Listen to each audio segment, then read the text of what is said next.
On the debate tonight, India's first budget from a woman who is a full-time finance minister.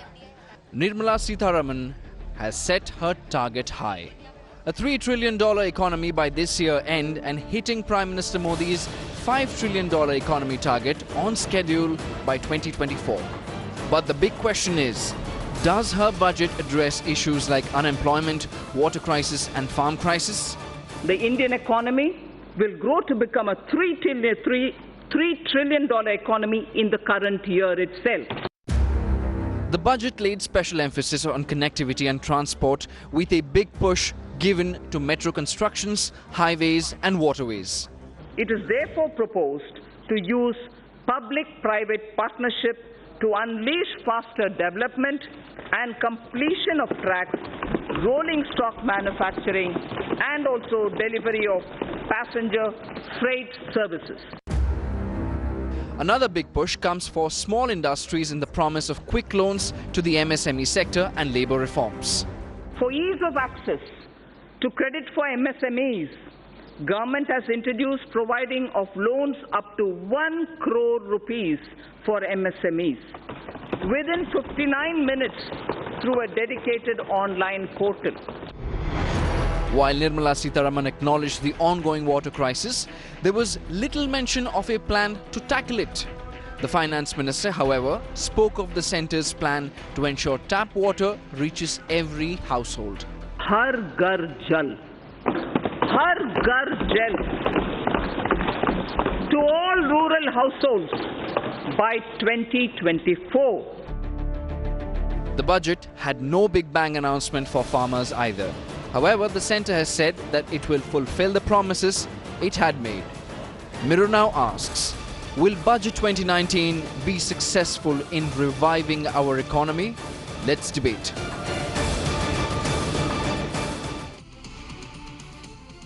You're watching the Urban Debate on Mirror now. Faye D'souza, good evening and thank you for joining us. There are important questions to be asked about the budget that was presented today by Nirmala Sitharaman. We went into this entire thing talking about the big challenges that our country currently faces. It faces a challenge of a farm crisis. It faces a challenge of a water crisis that's making the farm crisis worse. It faces a terrible, terrible job crisis. Whether or not the government accepts that the crisis exists, the truth is there's undeniable evidence now that the job crisis does exist. Have there been proper solutions laid out in this budget to restart or revive our economy? Remember, we've been talking about this for months now. The consumer demand is low, sales are down. First it started with real estate and then it went to cars and now soap is not selling, which means that consumer demand is low across the country. Are there enough solutions that have been offered to us in this budget to solve those problems? On the show with me this evening, Aman Sinha for the BJP, Vivek Kaul, senior journalist, Professor Arun Kumar, Chair Professor of the Institute of Social Sciences.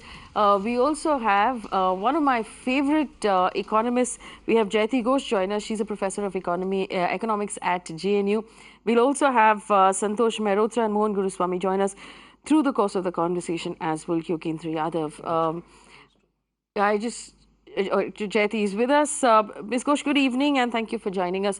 Your review of the budget announcement of today, and I want to focus on the main problems: jobs, agriculture, the water crisis, the failing economy as far as consumer demand is concerned. Do you think that there were enough solutions presented to us in the budget? What's really surprising is that there were no solutions even attempted for any of these. And I think that's a bit of a shock, because this is, after all, a government with a very large mandate. It has the confidence now to do big push measures. It could have gone in for a major public investment push. It could have done many, many things. It doesn't seem to have done anything at all. It's really a continuation of the interim budget with no new ideas, no attempt really to even address the issues that you've mentioned. Vivek, and I have the same question for you, but one of my colleagues in the newsroom actually said that this is a right-wing government, technically ideologically right-wing government, but in its behavior, it seems more and more left, doesn't it? Yeah, of course. I mean, it's right-wing when it comes to culture and such other things, but when it comes to the economy, it is as socialist as the Congress was. So I mean, there's no denying that. Maybe a little more. I mean, that's That's okay. I mean, debatable. yeah, we can debate that. No, but Professor Ghosh thinks that there were no attempts, there wasn't even an attempt to solve any of these problems. Which is true. I guess, I guess there was, I think, one thing that I sort of, I mean, I'd mentioned it in the morning also, which I think is some semblance of a reform, if at all, it goes through, because I have, there's a big if there. So, as of now, there are 44 labor laws at the central government level, and their plan is to sort of bring it down to 4 labor codes. And this was first, in fact, attempted sometime in 2015. There was a lot of news going around this.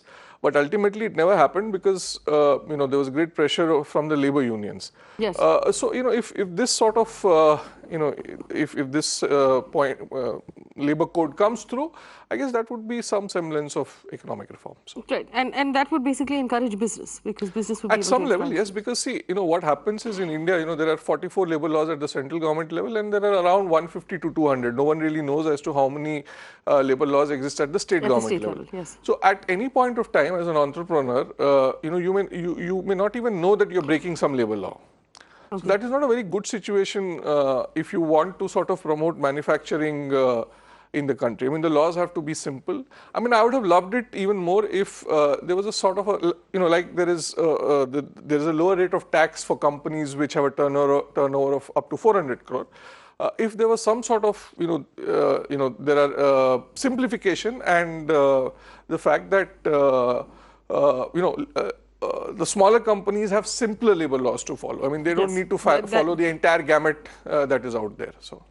Mohan Guruswamy is with us as well, senior economist. I want to remind our viewers, Mohan Guruswamy is may I just come All right, go ahead, Professor Ghosh, go ahead. No, I just wanted to say I'm all for simplification, but can you find me even one labor law anywhere in the country that is implemented? So I don't believe that's a constraint on investment or functioning. Nobody implements these laws. Yeah, it's a tragedy, it's terrible. But to say that simplifying the laws will help when they don't, No, I mean, it's like, I mean, people may or may not implement it, but there are issues because of that. I mean, look at what happened in the Maruti factory a few years back, where, an HR manager was burnt. I mean, that the basic problem was labor laws there. And if you look at, and I mean, there are people who are essentially a part of this status quo, and they're making money from the entire exercise. Yes. I mean, ma'am, So you would have liked to see labor laws simplified even more, or perhaps taxation laws simplified even more to encourage business? I mean, taxation laws, yes, and taxation laws, I mean, should be simple everywhere, and they should be low everywhere. I mean, 42% and 39% tax does not make any sense. And we'll go around and I'll ask all of the panelists what they would have ideally liked to hear today. Mohan Guruswamy is with us.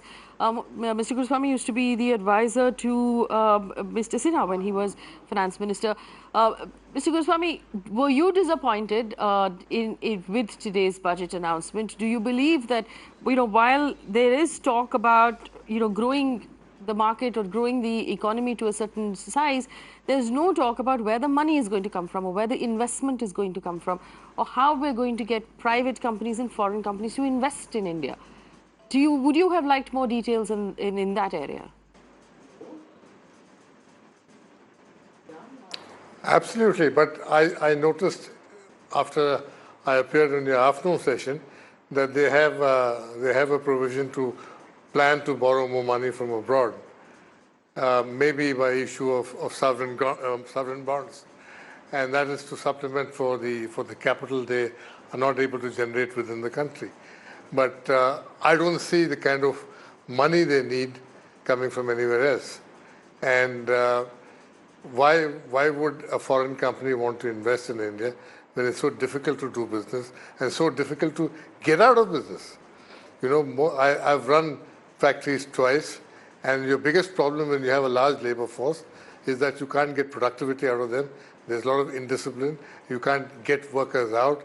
Even when you have no production requirement, you're forced to keep them on. So I think companies would like to be able to, this is the only basic reform you want. All the reforms of drinking water, good toilets, dining room, all that is perfect. Nobody's got problems with that. The problem is that when your business is making a loss, you can't sustain labor forces. And then, you get into contract labor, because contract labor is much cheaper and more productive, and there's a differential between contract labor and permanent labor. and permanent laborers by collective bargaining get huge wages. In Maruti, the difference between contract workers and permanent workers is about 3-to-1 in terms of wages. So there are all kinds of other tensions. So I think you need to smoothen these things out. You know, for instance, if you make it easy to let go of labor, after all, you know, companies have obligations to their shareholders, to the financial institutions, to the other stakeholders, not just the workers, that, you know, if you can say, okay, 3 months nervous, you know, we give you a pink slip and that's it. So it solves a lot of problems. But that means biting the bullet.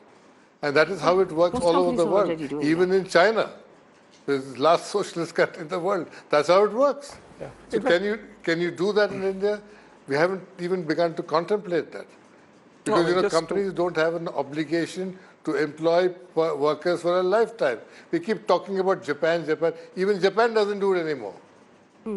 Even Japan did it as long as the markets were growing. Professor Ghosh, shake your head because technically companies are pink slipping on a regular basis. They just call you in and ask you to tender your resignation. Not public sector enterprises. Not public sector enterprises. Right. So if you, I mean, I can give you, you know. Yeah, but can I also say, you know, this. Not with labor forces. Okay, not with labor forces. You know, public sector enterprises now have got 40% contract labor. Right. Okay. So yeah. You know, I do want to bring in other points as well. Just okay. one point. Please. I mean, yes. In fact, public sector is the biggest contract employer in the country, but that does not mean that they are firing people. Okay. I mean, there are two different arguments. Okay, all right. So let me just bring in other points as well. Otherwise, we'll wind up only talking about labor.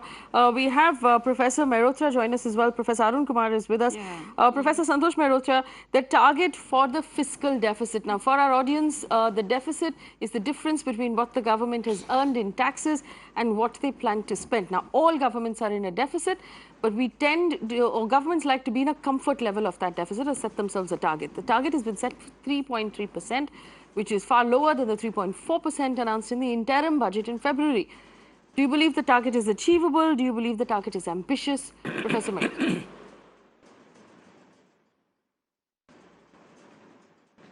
Well, even if the target was not achievable, and even if it's not achievable, the point remains that the government is deciding to borrow from abroad.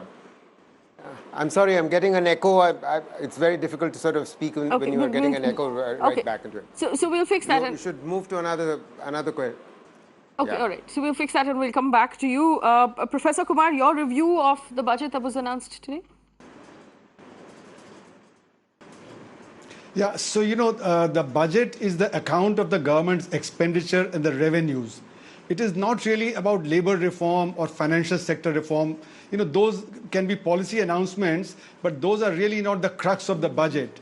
You know, so when you announce schemes, you must have revenues to back them up. If you don't back up expenditure, schemes with expenditures, then they become meaningless. And that is what has happened in the past, that you have announced various kinds of schemes, but not given enough allocations.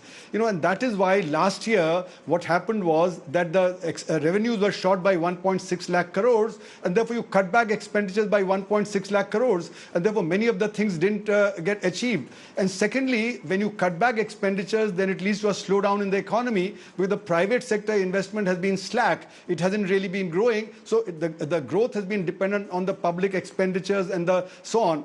Now, when you compare this budget with the interim budget on 1st February, you find roughly the same numbers on expenditures and revenues, whereas you have a lot more announcements of schemes. So where is the money coming for the new schemes that are being announced or the enhanced schemes that are being announced? So in other words, this budget does not plan for properly funding the expenditures. Also, if you see, the economy is declining. Rate of growth has fallen in the last quarter to 5.8%. But this budget assumes a 12% rate of growth, whereas the interim budget in February announced an 11.5% rate of growth.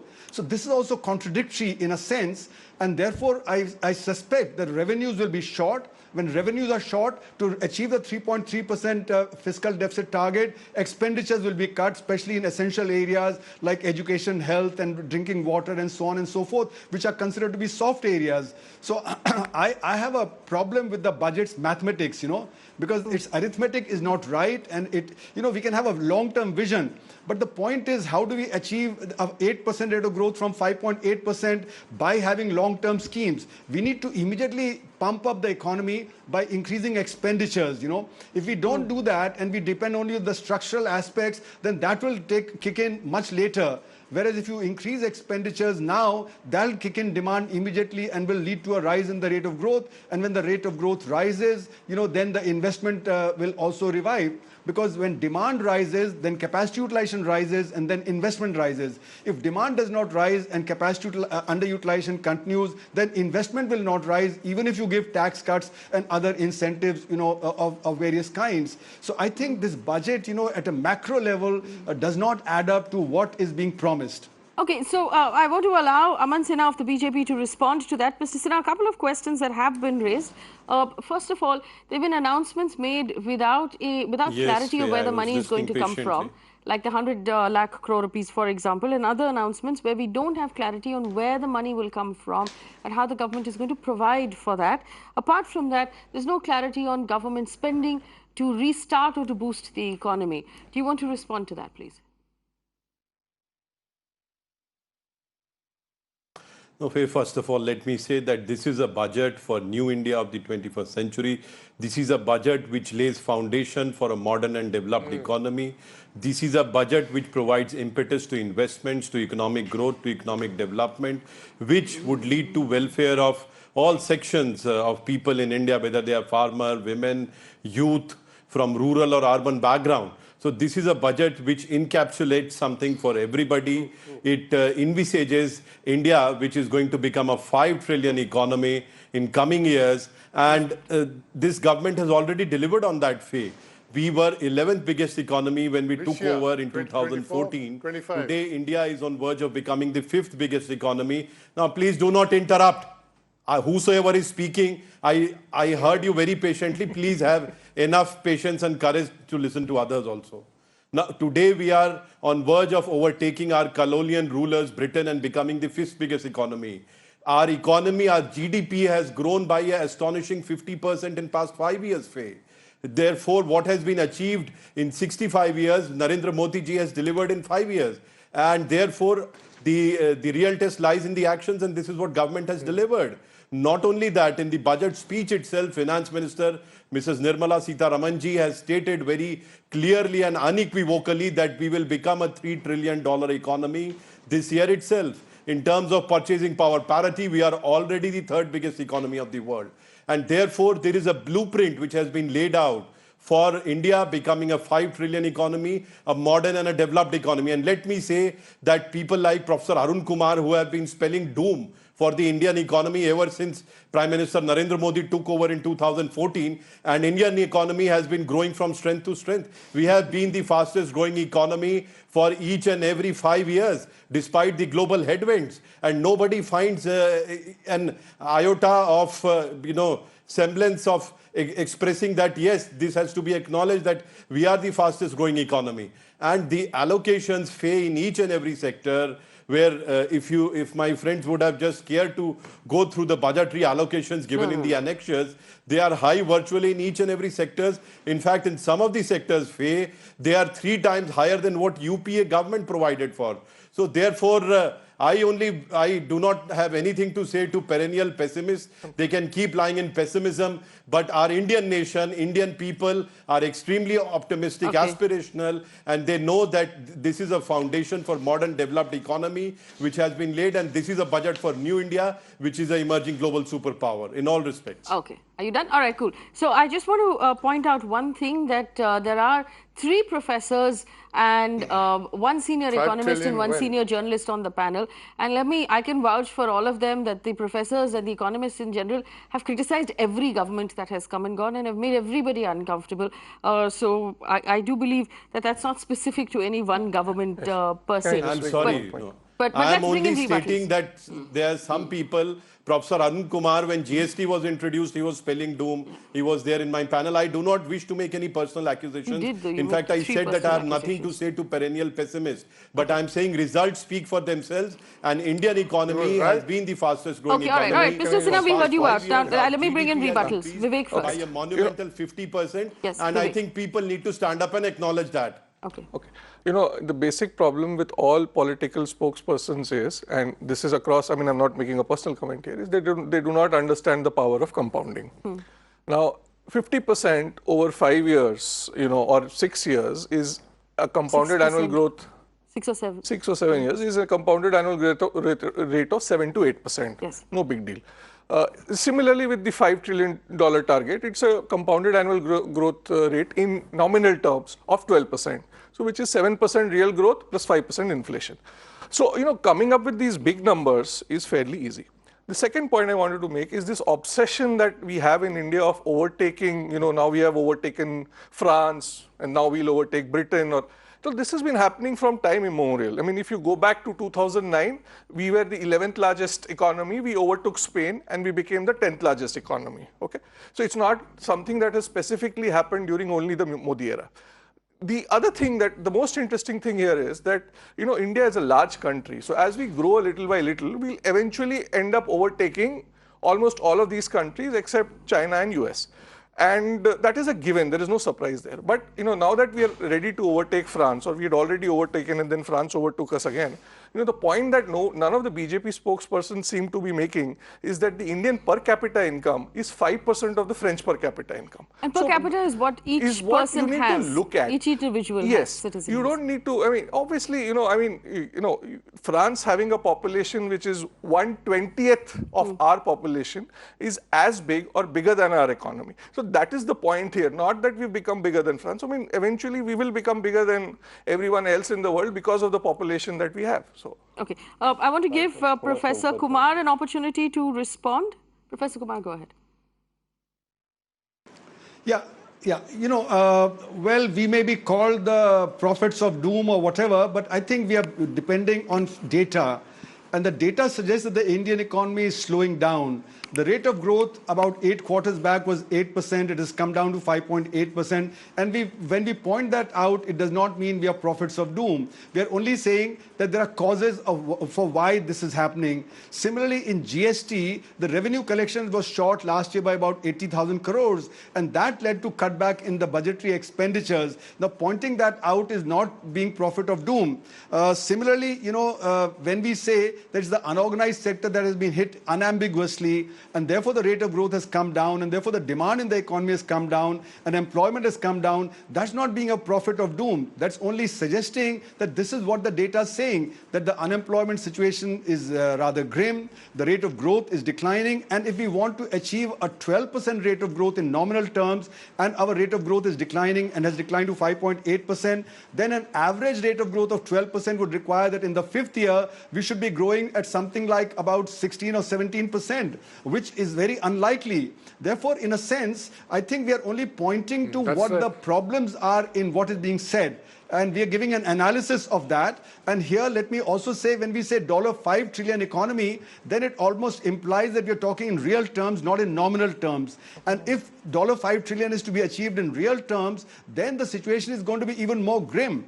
And the present budget, if it does not kickstart the economy and raise the rate of growth of the economy further, then $5 trillion would not be achieved at all. And that's all we are pointing to. We are pointing to the difficulties. It's not a question of doom, etc., as is being implied. It's simply saying these are the difficulties, and how would the government or the government in power answer these questions, you know? So it's only showing the mirror and saying, look at the situation as it is, rather than a hypothetical situation. What the government spokesmen seem to be doing is presenting a hypothetical situation and saying, this is what will happen. It's like presenting a dream, and a golden dream. Whether the dream would be realized or not would depend on the actual situation on the ground, and that's what we are trying to point out. Okay, Professor Mehrotra is with us now. We understand after some difficulty we've managed to get that sound right. Forgive me, Professor Mehrotra. Professor Ghosh, I see your hand go up, but your response to the budget, and I'm not sure if you had an opportunity to hear Aman Sinha's arguments, but there has been a lack of detailing on where the money is going to come from. Now, while vision is great, the budget speech is meant to detail money, which we didn't have too much of. Professor Mehrotra.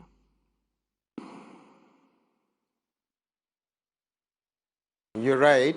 I mean, that's what I was saying when I began last time, that it seems that precisely because savings are down, domestic savings, that the government is likely to borrow more domestically, and it's even now, for the first time, planning to borrow internationally. In other words, undertake sovereign borrowing. This is point one. This is what I find a bit disturbing. Second point is that, well, you see, it depends entirely on our ability to service that debt, because in order to service that debt, our current account deficit is going to be impacted, because we have to continue to export more. And our exports have been merchandise exports have actually been lower for 4 years than they were in 2013-14.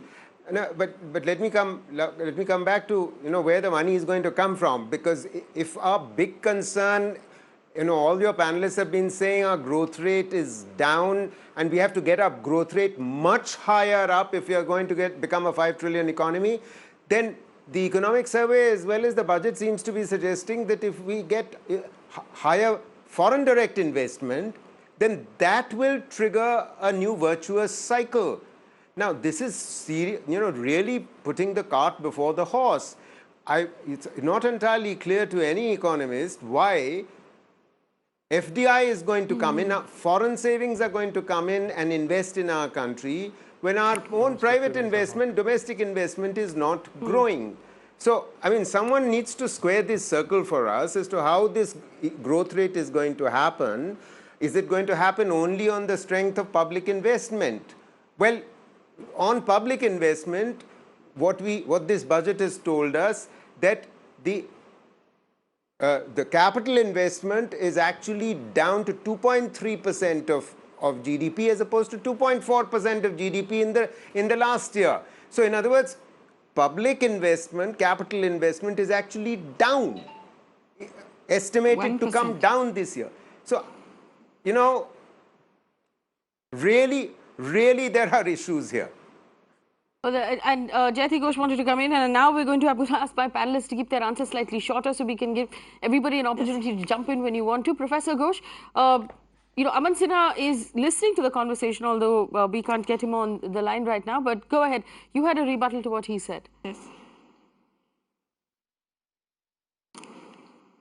Well, no, I just wanted to remind the government and BJP spokesperson, the elections are over. We don't have to go into all that. You don't have to tell us how great you are and how great the government has been. Let's consider the economy and the problems. Let's get on with it. And if you keep pretending that there's nothing wrong, you are never going to be able to solve it. My other problem with the budget, let me quickly mention it now that we're here. There are two issues I just want to highlight. One is that this government has actually kept expenditure levels far too low given the kinds of requirements that they have claimed that they need. So, in fact, expenditure hardly gone up in their own priority sectors. Transport and road, it's only 5.6% increase over last year. Rural development, less than 5%, 4.6% increase. So we are talking very, very small increases, barely keeping pace with the rate of nominal GDP growth. These are not, so when people say, where's the money coming from? In fact, there's no money put out there. There's very little money put out there. That's why they're getting these low deficit numbers. And what is really, it's not 2.3, Santosh, it's 1% capital expenditure to GDP ratio. The fiscal deficit is 3.3%, 2.3 is revenue deficit, 1%. Sorry, you're right. It's 1.3 as opposed to 1.4. Thank you. Point number one. You're absolutely right. Yeah. No, 1%. Yeah. Okay.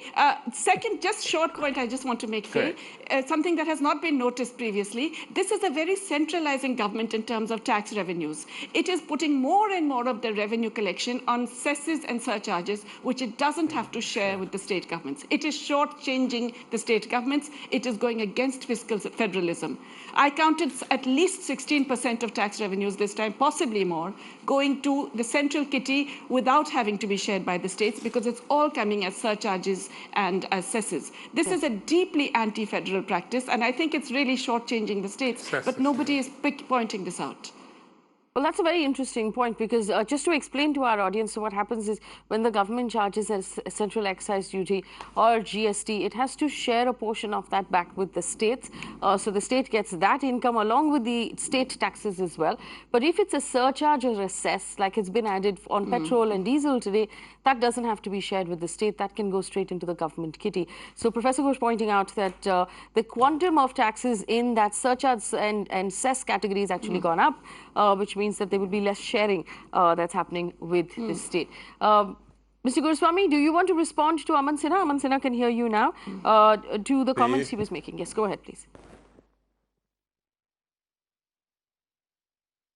No. I have no doubt that we will be a $5 trillion economy. The question is when. See, these people keep shifting dates from 2024. It became 2025 in the economic survey. And you know that we are only talking about how soon can you do it. If your population is increasing, your youth bulge is increasing, there's a demographic push taking place automatically. Your economy is growing mostly because of that. And when the demographic push ends, it'll stop growing unless you make investments, unless you're ready for old age. And India will start growing another two decades. Yes. And you've got to prepare for that. So you have this window of opportunity to get good growth rates on. And if you don't use it, and you keep saying, $5 trillion, $5 trillion, okay, $5 trillion in 2028, fine. But then you won't be going to become the second largest economy by 2050. You've got to reckon with that. And by 2030, we will be the biggest country in the world. Our population is going to strip China's. And the Chinese economy will be 2.5 times as big as us. And our per capita incomes, even at 40 trillion, our per capita income will be among the lowest among the big countries. Yes. So what is the achievement? Unless you can get incomes up, you're not going to do much. And for that, you have a limited window of opportunity now. All right. You've got to make use of it, invest, get more jobs, get more production, get more export. You're not doing that. Right. And you're sitting there I just want to rephrase the question for our panel at this point. Yes, and the question I want to bring in is this. The government, as it stands today, is perhaps more beautifully placed to bring in reform than any government in recent history. The second mandate was stronger than the first. There aren't any allies at this point who really matter in any way that you have to keep happy. The opposition is almost non-existent, so their opinion doesn't matter either. You can do whatever you need to in order to action change. And it's your first year. You have 5 clean years of nothing to worry about, which means that you can make unpopular decisions without having to worry about losing an election over it. So this is perhaps a magical time of honeymoon period for this government. My question to the panel is this: has the honeymoon period been used? Mr. Sinha will argue that it has, and there have been big reforms that have been announced, and the people are happy with the government. I want to understand if everyone agrees with that argument. Have we used this opportunity to bring in the tough reforms will you allow me to respond? Okay, go ahead, Mr. Sinha. Faye, because this is a 1:5 panel, you're the only neutral one. Large number of questions are posed to the government. Please give me a reasonable opportunity to respond at least. Okay. Now, as far as allocations are concerned, they have all been detailed out in the annexures. There are all eminent economists who are there in the panel, and they would understand this better than me. It would have been better only if they had read it. Now, in each and every sector, Faye, if you have read it, then you would know that in Ujjwala, allocation is 50% higher. In Pradhan Mantri Gramin Vikas Yojana, and whereby we are building these homes for rural poor, the allocations are virtually 3 times than what was allocated during UPA, and much more higher than what we have last year. In Ayushman, it has gone up by substantial proportions. Virtually in each and every sector, it has been detailed out, and the allocations are much, much higher. And let me say that this is coming at the back of all-time high allocations which were made last year. And these allocations, virtually, I can challenge you, you can please take out any social sector. They are virtually double what was allocated during the UPA regime. Now, some of the eminent economists who are speaking on the panel, they are speaking and criticizing this BJP government as if we have been in power for the last 65, 70 years. These are several legacy issues that this government inherited. We were able to work through it. There was not 1, 2, 3, but 150 transformational, revolutionary social welfare schemes, whether it was a Jan Dhan Yojana, where more than 35 crore accounts were opened. Now, please allow me to complete, Faye. 5 people have spoken, they have posed queries. Give me at least 25% of that time. And this is one, like Ujjwala Yojana. You see the scale and speed of work that this government has delivered in past 5 years, and only as a result of which we have seen our GDP climbing by a whopping 50%. GDP has fallen, Mr. Is that Sinha. not an achievement? India becoming 5th biggest economy of the world, is that not biggest achievement? People here seem to be suggesting that government is going through the motions and this is happening. I think for once, if these people, they are all experts in their own field, if they had stood up and given a fair assessment, it might have been better to have a fair and objective assessment, because I have gone through allocations. I can assure you that virtually each and every social sector, our allocations are 2 to 3 times higher than what was there in the UPA regime. Okay, all right. You don't have to stand up. Please, I did not disturb you, although you were not very relevant, but I still did not disturb you. But you are hell-bent on disrupting when I'm speaking. All right, Vivek. Yeah. See, the problem again with political spokespersons is that, they talk in absolute terms. What has also happened is between, the UPA and the NDA, the economy has also become bigger. So when we are looking at allocations, you need to look at the allocation as a proportion of the overall economic size. And one point. The second point is, between the last year and... Precisely. Right. Between last year and this year, expenditure has, grown by around, will grow by around 13%. So if the expenditure can grow, overall is growing by 13%, allocations cannot on an average grow more than that, right? Yeah. So yes, I mean, there will be specific things in which allocations have grown. I mean, that is, and you can always cherry pick and, but the overall allocation cannot grow faster than the overall expenditure. I mean, that is, 5th standard mathematics. So. All right, and I'm going to give everybody an opportunity to respond. Mr. Guruswamy wanted to come in. Mr. Guruswamy, go ahead.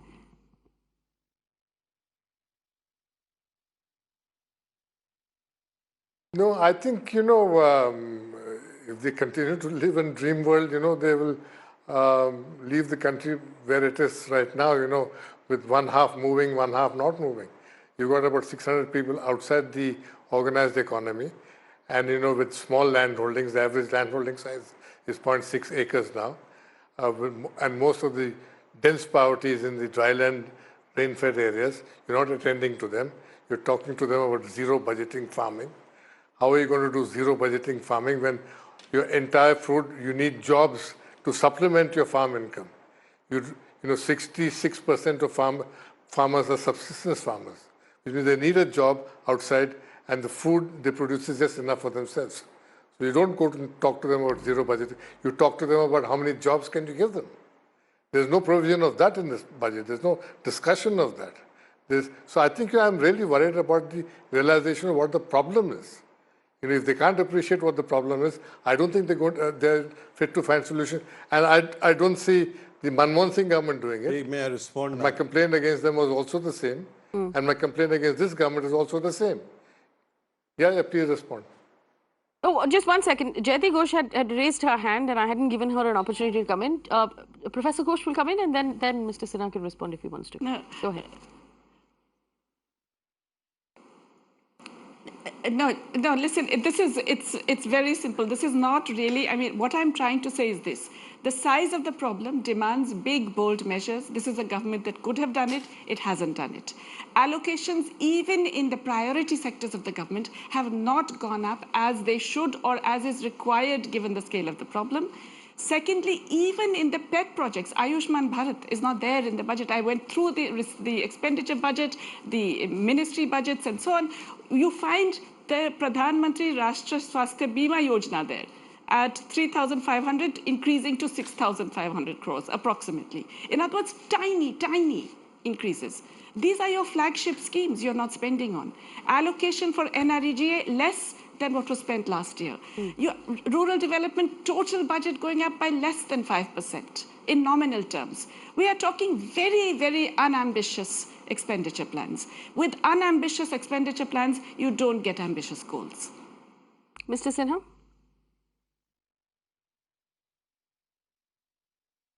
Faye, as I mentioned to you, sometimes the pathological hatred becomes goes to such proportions. Madam here is saying that allocation under a health scheme has been increased from 2,400 crores to 6,500 crores. She calls it minuscule. Madam, this is more than 2.5 times, more than 250% allocation. Yes, sir. Sir, And Yes. this is just one instance, Faye, of You consider the the size of kind the of country and the bias. requirement of health. It was Let me estimated assure to you that cost. all these allocations, Madam, please. Look at the I size did of the not country disturb here. you when you were speaking. let's give You him some sometimes misquoted, misled also. I did not disturb you. Please, I have had patience to listen to 5 contrarian views. And I'm only responding to it. But still you do not wish to allow me to respond? Now, Faye, as I mentioned to you, Faye, that these allocations, in fact, have come on back of all-time high allocations, which have been provided even in the last year budgets. Therefore, nobody can say that these are only incremental numbers. And anyone can, I challenge you, anyone can look up these figures. In all the important social sectors, our expenditure allocation has at least grown by 200 to 300% as compared to UPA government. Now, as far as investments, etc., are concerned, some people were questioning it. We have already committed 1 lakh crore of investment in the infrastructure sector. And somebody was questioning about international borrowings. Let me point out to No, 1 second, Mr. Sinha, how can you commit money you don't have? Where is 1 lakh, where is 100 lakh crore rupees going to come from? It's not been budgeted for. It's not. No, Mr. Sinha, I can promise to send you a unicorn with a ribbon tomorrow, but I don't have a unicorn with a ribbon. It's not in the budget. The truth is that this 100 lakh crore rupees on infrastructure has not been budgeted for. We don't have that money. Where is it going to come from? And that's what a budget is about. You have to tell us where the money is going to come from. Perhaps you have not gone through the budget speech. I have gone through the budget. It's not there. I can assure you, it is very much there. Budget speech is a part of the budget document. Mr. Sinha, it can't be there because the total spending of the government of India for the year is about 27 lakh crore rupees, and you've committed to spend 100 lakh crore rupees on infrastructure. How will it be there? On the floor of the House. No, 1 second, Mr. Sinha, listen to me. The total spending of the government of India for the year is 27 lakh crore rupees. Where is the 100 lakh crore rupees going to come from? Everything has been provisioned. No, it hasn't. Is a commitment. It's but that's my point, Mr. Sinha. It seems like you're the only one on the panel who hasn't read the document. It's a statutory commitment and you stand by it. And this is a government which delivers more than it promises. Did we say that we will enhance our GDP by more than 50%? We have ended up doing that. Did we say that we'll become the 5th biggest economy in the world? The results show that we have delivered on that. So please do not question such things. It's a solemn commitment. No, 1 second. Mr. Sinha, with all due respect to you and your ability to make the sun rise in the east, I must tell you, you cannot tell me not to question. It is my job to question. I will continue to question. You can choose not to answer. That's completely fair. 1 lakh crore commitment has been made. It's a part of the budget speech. It's under Article 112 of Constitution of India. The government is bound by it, and we'll deliver on it. Okay, all right. Professor Mehrotra has, and Professor Kumar will yes, all right, absolutely. Yes, Professor Mehrotra, go ahead. So, Faye, 100 lakh crores, absolutely. Just to satisfy Mr. Sinha, who's been saying that we haven't looked at the numbers carefully, I've been looking at the numbers from 11 a.m. onwards, and I've been on television programs on the budget since 8 a.m. onwards. So please don't make allegations which are unfounded. Just to give you an example, agriculture, which is obviously a high priority sector for this government and for the whole country, there is an allocation in the revised budget of 2018-19 of about 80,000 crores. That amount has gone up to 1,55,000 crores, which is an increase roughly of about 65,000-70,000 crores in this year. Massive increase. What do you think accounts for this increase? It's very highly likely that it accounted for by PM Kisan. In other words, it's entirely accounted for by the full cost of PM Kisan. It's 75,000. Which is a handout for farmers because their incomes are not growing. So, in other words, new investment not happening in agriculture. What you are seeing is handouts and in the form of income support, which is direct benefit transfer. Fine, good, but the fact of the matter is a budget is also supposed to increase output and productivity, and which requires investment, and that doesn't seem to be there. Okay, Professor Arun Kumar, go ahead. Yeah, let's look at the capital expenditures in the budget, because Mr. Aman Sinha is pointing out specific things where things can go up, but we need to look at the capital expenditures because that's where the capital formation of the economy is taking place, and that has come down. Last year it was 9,29,238 crores, and this year it's 8,76,209 crores. So it's come down very dramatically, and this figure is roughly the same figure as was 2 years back. So if you find that the capital expenditures are not rising, then you're never going to be able to achieve 100 lakh crores. Over 5 years, you need an average of about 20 lakh crores. So this year, you needed to step it up from last year's 9,29,000 crores to at least 15 lakh crores. If you don't step that up, then you're never going to achieve the 100 lakh crore target. That's one. Second is that we need to identify where the problem of the demand shortage has begun from. It's come from the unorganized sector, and the unorganized sector doesn't have much in this budget. And if you don't revive the unorganized sector, that is where the unemployment problem is the biggest, because that employs 94% of the workforce. And if that sector is declining, then your employment is not going to rise. And also, if the output in that sector is declining, and there's enough evidence of the output in that sector declining, whether it be pressure cooker industry or brassware industry or shoe industry, there are all reports in the press which are showing that the unorganized sector is declining. If the unorganized sector continues to decline, then you'll never achieve 8% rate of growth. So I think this budget, which could have been a very bold budget, as the other panelists have said, that there's a majority, and this could have, tried to take on the problem head on and help boost the unorganized sector in the economy, that would have worked. Now, what we see is attempts to give organized sector certain benefits, etc. But that is not going to take care of the problem of the unorganized sector. And let me say that MSME, the micro sector is the biggest component of it. The small and medium component of the MSME are rather small in number compared to the micro sector. Micro sector units are 99% of the MSME and 97.5% of the employment. So in other words, unless we take care of the micro sector, where the real problem has been, where the real challenge has been, we are not going to be able to give the economy a boost. Well, we've actually completely run out of time on this conversation, but I will promise you one thing. We will break it down. May I respond quickly? Sector. Mr. Sinha, I actually have 30 seconds to offer you. It can't be more than that because we don't have that much time. If you can respond in 30 seconds, then go ahead.